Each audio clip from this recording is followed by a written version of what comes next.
Welcome back to the Thinc conversation. Still with me is Makhudu Sefara, editor of the Sunday Times.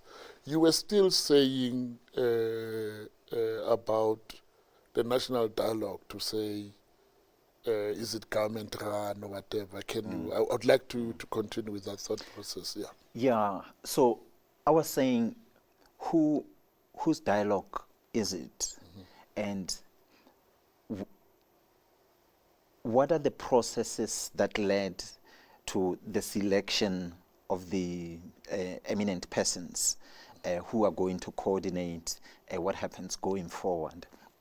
You know, why has it excluded other people, for example? I would say, as the chairperson of SANEF, I want to know why the media is not part of the people who are looking into this thing. So if you have two people... I know you're eminent. I know you're eminent. I'm also worried. No, it's not even about... Okay, I'm just pulling your knee. Yeah, it's not even about me and the people who are leading the media now. Yeah. If you went into the sector and said, here is Matata Tsedu, he's an eminent person who has been honored by the president, who has been honored by our country and the continent we are about to discover shortly. Would he have something to contribute here? And he's not the only one. There are many other former editors who are engaged with the South African dialogue and who, in my view, if we say that the media is the fourth estate, ought to be around the table contributing issues affecting the fourth estate. You asked about what we put on the table. Other than, the structure, there's issues about actual, content to be put on the table. There are many issues that affect the media today. One of the issues is media sustainability, and that on its own is a long debate that goes into, technological challenges or technological changes that are happening in our country and elsewhere, and what is being done here and elsewhere to ensure media sustainability. If we are agreed that the media, helps support democracy in our country and elsewhere, is it okay for government to pull away, for example, and say, that's a business environment, we don't want to be involved?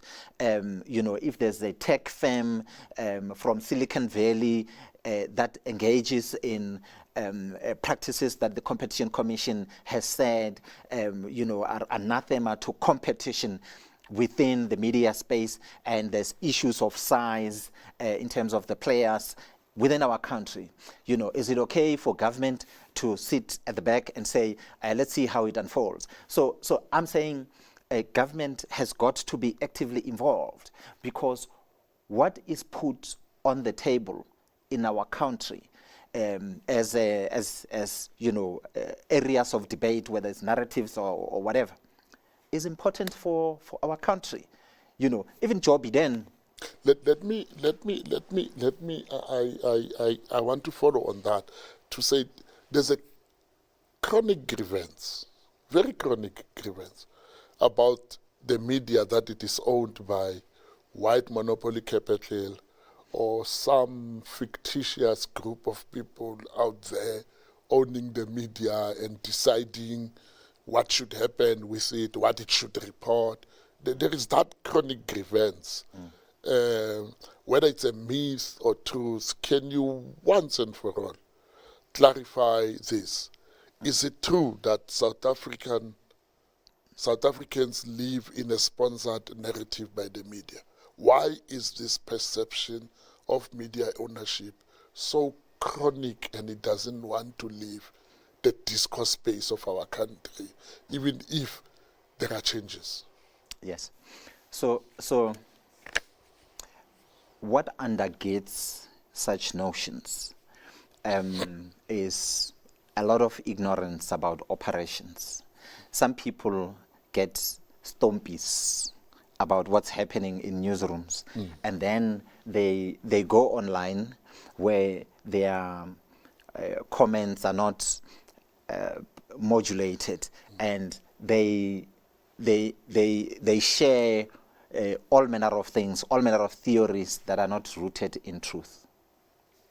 So, you know, and there will be, of course, some challenges within some newsrooms that also lead to areas that must be sorted out, which is why I was saying to you earlier that the South African media has not wholly transitioned from pre-1994 to, you know, a united force for good that sits there, you know, post the 1996 Constitution, united on every detail that's on the table. That also doesn't exist. But on the other extreme end, it's just, there's people who are sponsoring views in order to discredit the media, and they may do that for many different reasons. Some of the people do that because they themselves are affected and or are exposed, or they are uncomfortable with the spotlight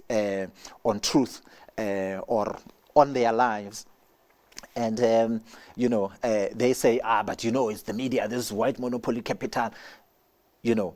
Meanwhile, the questions that are on the table, you know, need to be answered. You can argue about who owns who, but also answer the questions that are put on the table about your involvement in X and Y to help us move forward. Malfeasance will be malfeasance. Yeah, malfeasance. Whether who owns the media or what, malfeasance will be malfeasance. Yeah. That's what you say. Yeah. So that's what I'm saying. You know, and I'm saying here at the Sunday Times, for example, you know, we get threatened by people. They send us lawyers' letters, and you know, and we look at the detail, and then we say, you know, are these people, you know, bluffing, or is there a case there? But Makhudu, there is this thing, you know. I was listening to the new Deputy Chief Justice, Justin Mlambo. Sure.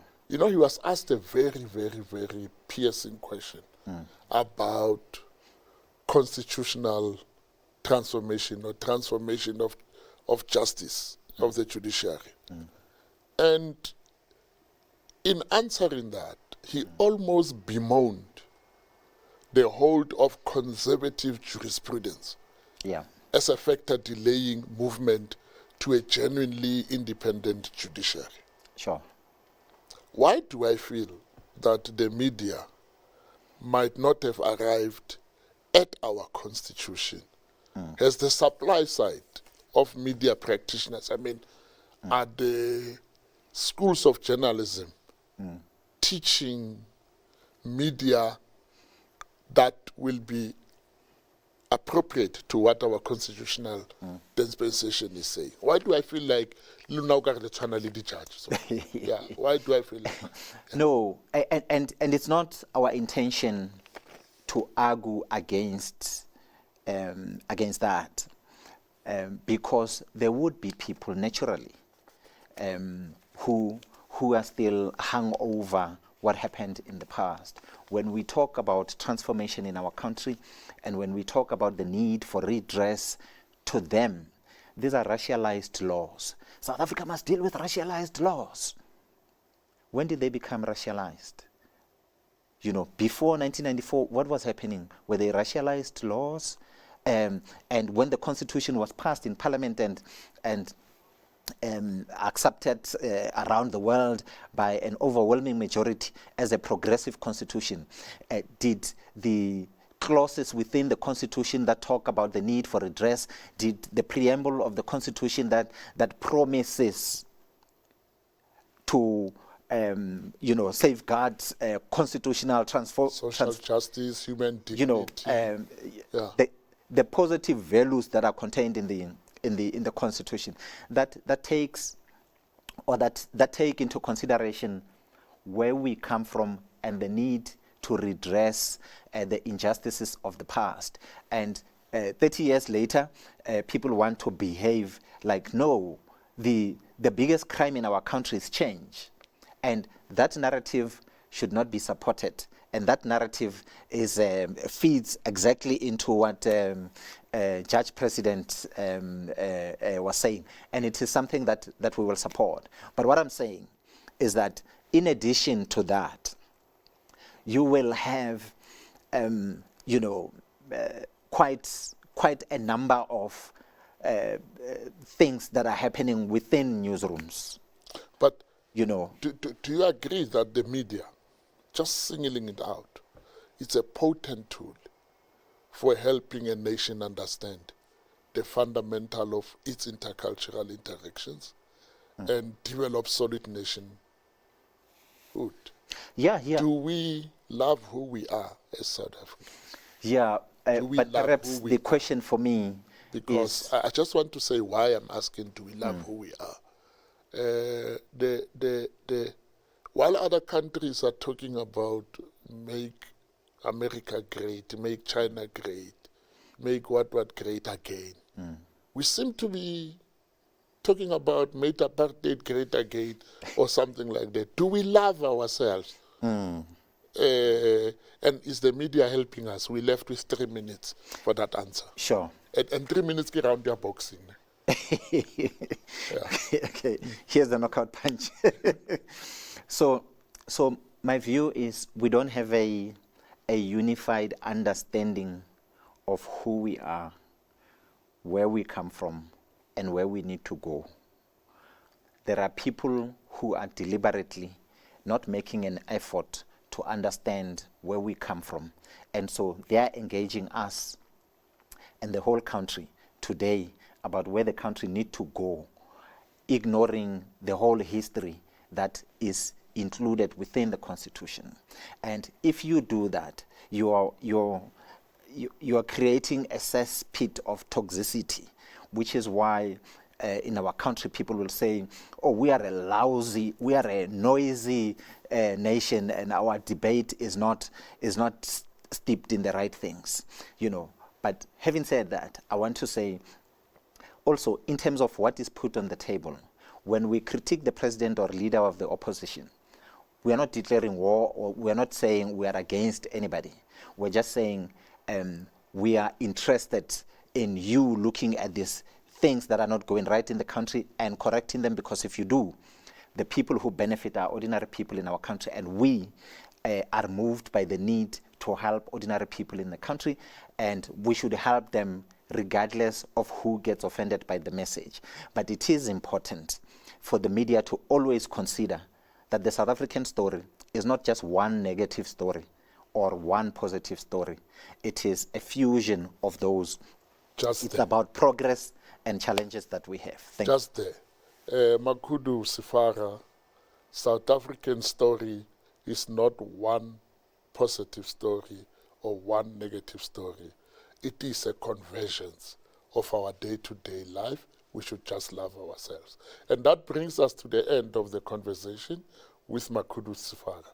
In this edition of the Thinc Conversation, the press is diversely owned, and its ownership has reached significant non-racial thresholds. It would be ideal to hear other perspectives on this issue. Until next time, I'm Lucky Mathebula.